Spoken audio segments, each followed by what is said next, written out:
So I'm responding in part to this video which I stumbled upon on YouTube, and also indirectly to the despicable disorder that we saw in Dublin, the capital of my home country, a few days ago. And I think this video, this golden one guy that I've just listened to, it's not that long of a video, we probably won't get through all of it, but it is useful, I think, to look at the influence of far-right ideology in my home country. Ireland is somewhat unique in Europe at the moment, in that we have approximately 17% of the population who are not Irish born, and yet we have no far-right party, unlike most other European countries. And I think that's an incredibly proud record to have. But I fear that as we go forward and the fallout from this, that may change, unfortunately. And if it does change, it will be in part because of the likes of the golden one here. Now, I'm going to start playing his video in a moment, and we're going to comment on some of the things that this wondrous individual is saying. He has no interest in Ireland. He doesn't care about Ireland. He has no interest in Ireland whatsoever, no comprehension of our society or anything else. What he's doing is he's using this to further his own political agenda, which is a far-right agenda, which he disclaims, but it is a far-right agenda. So the events that took place in Dublin, the stabbing of 3 children and one of their teachers by an Irish citizen, allegedly, so far as we know, of Algerian or North African descent or of birth. We don't know the circumstances. The police they seem to oscillate between a firm no as far as terrorism is concerned, but possibly some other motive. Now, it may be a psychotic episode. We don't know, and we're going to have to wait for the trial to find out what happened. He was captured and he's undergoing medical treatment, and in due course he will be put through the legal process. But that's not enough for the far right, the Era 32, and all of the other far right ideologues and the hoodlums and hooligans that populate parts of Dublin City itself. They weren't going to wait for any trial. They weren't going to wait for due process. They were not going to let these damned immigrants destroy their country, because they were going to do it themselves. And they promptly did. Paralyzing public services, paralyzing public transport, making parts of the city a no-go area, assaulting Gardaí, assaulting members of the public, smashing up shops, burning buses and cars, in defense of these 3 kids and their teacher. Now, you may be able to tell that I'm a little bit pissed about this. We had been doing so well as a country. We had been to the forefront in unashamed criticism of Israel's excessive attacks on the Palestinian territories, Gaza. Unabashed critic of policies that brought them there. And as I say, we have managed to get to this point in Ireland with 17% of our population non-born Irish, either naturalized citizens or residents. And we still don't have a far-right party. That's something that very few countries in Europe can stand up and say. Because I think at heart, Irish people are pretty decent. Obviously, I'm biased. But I think overall we are a pretty decent country. We have experiences of immigration. We have experiences of discrimination when we've gone to countries to find work, to create a better life for ourselves because of our circumstances back in our own country were not good. Whether that was through, problems around Britain's control of the country, or even afterwards when we failed miserably to develop our economy sufficiently to allow our people to enjoy a better quality of life. through membership of the European Union, which, by the way, all of these guys undoubtedly don't like. Ireland's economy has grown dramatically. We have very dramatically improved standard of living. Now, he does make the point, and it is a valid one, that we do have an issue with accommodation. But that's not the immigrants' fault. That's not the refugees' fault. That is the mismanagement of our own government. We also have problems around our security system in terms of the staffing of our police, and I would also expand that to the staffing of our military, which have been grossly and inexplicably and badly let down. Nevertheless, it is the opinions of this guy and people like him and his ilk among my own compatriots who will undoubtedly start to feature more as a result of this. There's some inconvenient facts, though, and we'll get to those in due course. But let's have a listen to the golden one here and see what he has to say about his take on the issue of Ireland's riots over the last few days. Now, first and foremost, a quick disclaimer. I do not endorse any acts of violence, any illegal activities, or any violation of any community guideline on social media. Now, okay, so he's covering his ass here because he knows that he's coming out with far-right tripe. So, you know, it remains to be seen whether YouTube is going to pick this up and take it down. I certainly won't complain if it was, but I wouldn't do it because I think this idiot should be heard. The problem is that people are listening to him. People in my own country are listening to him. When you go down into the comments section, you find lots of people reading it. I can see that a lot of them are Irish, and they all endorse his view. They all endorse his view. Comments like indigenous Irish people. Give me a break. Kick them out of Ireland. Too many imports. There you go. Yeah. So anyway, he's cutely staying on the right side of the community guidelines. But let's see. Now on to the question at hand. Why are the Irish so angry? I will try to keep this concise, but the recent riot in Dublin, it can be explained by righteous anger upon two horrific crimes. First and foremost, there was a young Irish woman being murdered by a man who had no business being in Ireland or Europe for that matter. Second case, a man also... Just on that first case, he's referring there to the murder of Aisling Murphy last year, who was brutally murdered by a Romani Slovak, or a Slovak Romani, which is European, by the way, in Tullamore in Ireland, in another part of Ireland. A very highly regarded, popular young teacher, talented musician, etc., etc. Murdered in a random attack by this guy. This Pushka is his name. And he's now in jail as a result of that. But his status in Ireland? I've not been able to find much on that. Maybe Golden One here can correct me on that, but I don't see any reason why he's not entitled to be in Europe when he's Slovak Romani. So with no reason to be in Europe or Ireland, he went to attack, and as a result, several Irish children were hurt. I can only pray for their well-being. And the second one he's referring to, of course, is this recent attack in Dublin this week. Now, what he doesn't seem to know, what the Golden One appears not to be aware of, is that that person who perpetrated that attack was an Irish citizen, a naturalised Irish citizen who'd been in the country for, reports vary, but at least 10 to 20 years. And we'll know more in due time.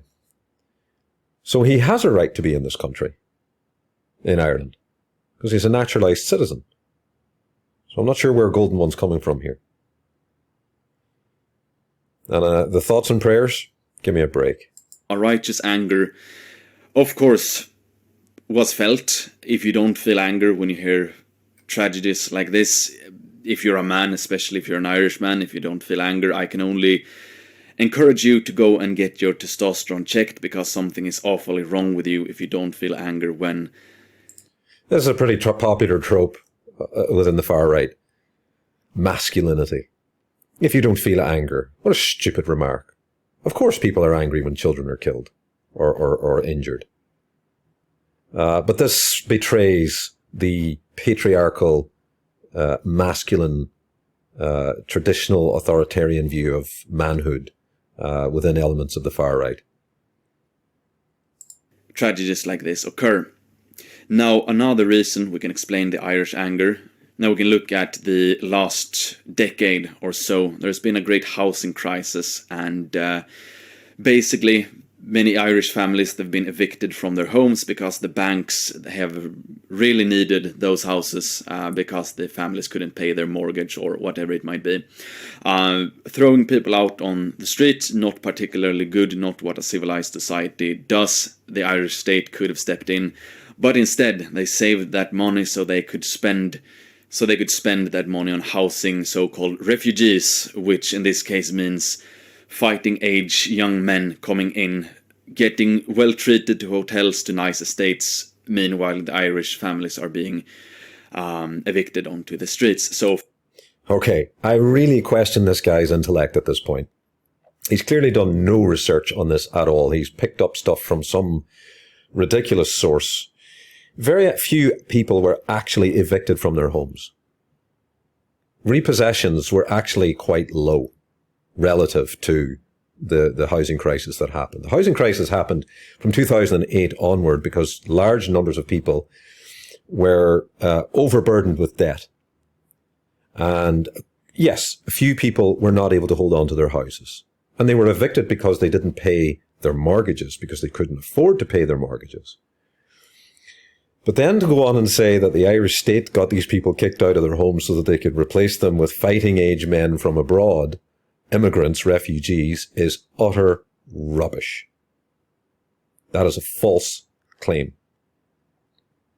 First of all, refugees are housed in what is known as, let me get the phrase correct, direct provision. Direct provision are not really hotels. I doubt the Golden One would stay there too long if he was to go there. They're effectively dorms. Some better than others. The quality varies. But the refugees' numbers are actually quite low. We're talking a few thousand. Now, Ireland is a signatory to the Refugee Convention in 1951, and we are also the signatory to its 1967 protocol. As a signatory, as all European countries are, we have an obligation to provide accommodation for people who seek refuge from societies that are racked by war or where people are persecuted on the basis of some categorization, ethnicity or religion or whatever. Our refugee numbers are actually quite low relative to the rest of Europe. What we do have in Ireland, quite a lot of, is legal inward migration. Because we have a labour shortage. Because we need people to come in and work. Now, the housing crisis that he talks about isn't some government orchestrated. It isn't some government orchestrated policy. It's a result of poor policy and poor planning. And there is a housing crisis. The cost of living in Dublin in particular is extremely high. The cost of accommodation is atrocious. And this is something that has to be dealt with and undoubtedly will be over time. But it is not because of the migrants. It is because of poor government policy. It is as simple as that. Of course, they are angry, and they have peacefully protested. Regular Irish citizens peacefully protested, and then they get labeled as far-right extremists. And you know the usual labels. They try to present anyone who has anything to say against the mass immigration, the multicultural hell project, then you're a far-right extremist. So you can try to peacefully protest, you will be ignored, and you will be slandered as a far-right extremist. It all depends what you say in these protests. If you're protesting about the fact that there is an accommodation crisis, then yes, you're perfectly entitled to do that. If you're saying that you have an accommodation crisis because of brown people coming into the country, then I'm sorry, no, you don't have, you're not above being called a racist at that point, because that is not the reason for the accommodation crisis. You can try to engage politically, then you will also be attacked on every front, and all manner of unpleasantries will happen to you. Oh, the poor victim. The Golden One is highlighting that the far right are not being let off the hook for expressing abhorrent views about people with brown skin or from foreign countries. Dear, dear me, what a tragedy. In order to discourage you. So of course people riot if politicians aren't listening anyway, so you can try to do it the right way. The liberal democracies of Europe, they have told us, you can peacefully express your view, but you can't because you will have your life ruined and you will be ignored anyway. So these young Irishmen rioting in the capital, completely normal. And some... There you go. Justification for violence. Right? You're not being listened to. You can peacefully protest, but if you don't get your way, you're entitled to be violent. I can't believe this is actually still up on YouTube, but anyway. Something else to all Irish liberals who are dismayed at some police cars burning or some hotel is being smashed up, So police cars burning is just a thing. It's nothing too serious. It's just a thing. You just got to get used to it. It's not a big deal. It's not an assault on the rule of law, the foundation of any democracy. This is what I find surprising about the far right. They claim to be nationalists. They claim to be patriots. And actually what they're advocating is the antithesis of what any patriot should do. Patriots are supposed to defend the laws of the state. But for the far right, you only defend the laws of the state as long as they suit you. When they don't suit you, you are righteous to burn police cars and destroy hotels.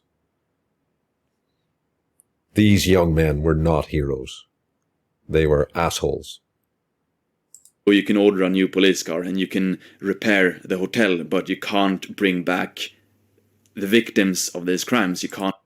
Right. You're not interested in the victims of these crimes. Okay. Trying to minimize attacks on private property and the institutions of the state, particularly the security apparatus of the state, is not defending the rights of the victims. This is just utter right-wing nuttery. Can't bring back this young woman who got murdered. You can't do it. So try to think clearly, try to get some sort of empathy in your heart, try to think of what really matters in life, and it's not empathy in your heart. No empathy for the 17% of the population who are law-abiding citizens, paying their taxes, working, doing jobs a lot of Irish people aren't willing to do anymore. No empathy for them. It's immigrants out, isn't it, Golden One? Yeah. Not a police car, and it's not the facade of a hotel. And this is, of course, not isolated to Ireland either. We've seen horrific attacks in France as well. Same reason there. Great hatred against Europeans, against whites, and this will continue until all European nations initiate a large-scale repatriation process. The whites. Okay, so there's your identity politics now. This guy's an identity politic person. That's his shtick. This is about the whites. Right, okay. Until then, tragedies will continue to occur. We've tragedies.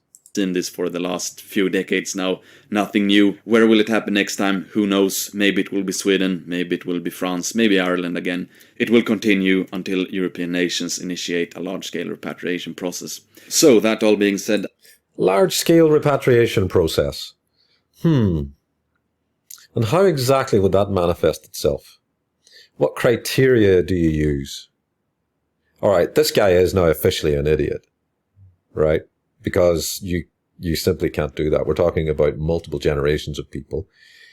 People born in countries that have descended from people from other countries for several generations. Where is this going to, how is this going to manifest itself? How is this going to work exactly? Right, he's talking out of his ass. I'm with the Irish people 100%. You have my love and my support. Thank you for watching. XXO. Boom. Okay, so he's Swedish. Looks like he's Swedish. That's a pity.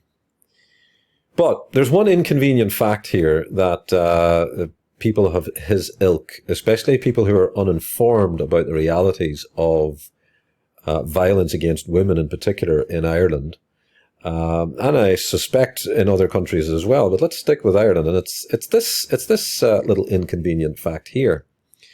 Femicide, by the way, is quite a common issue around the world. It's not unique to Ireland by any stretch of the imagination. In fact, it's a lot worse in many other countries for various reasons.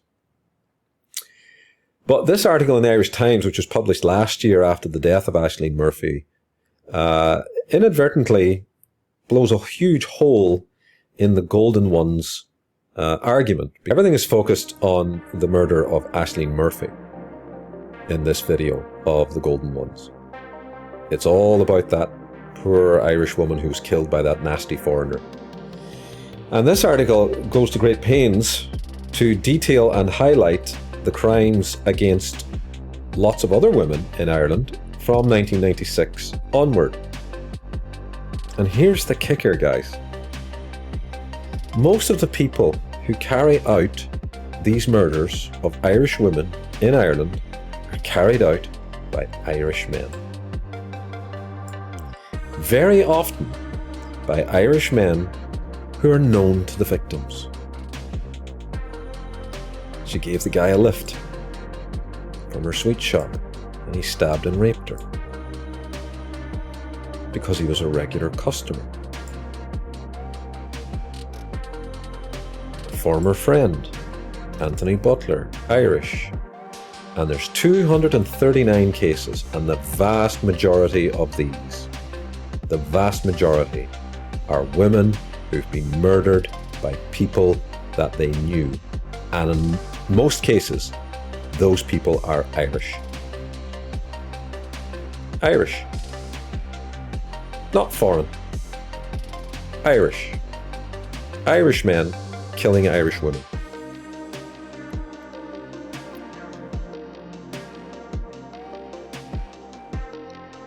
Ex-partner. Husband. It just goes on and on and on. Even the recent ones, with the exception of Aisling Murphy, a lot of them have died at the hands of people they knew, even their close relatives or spouses.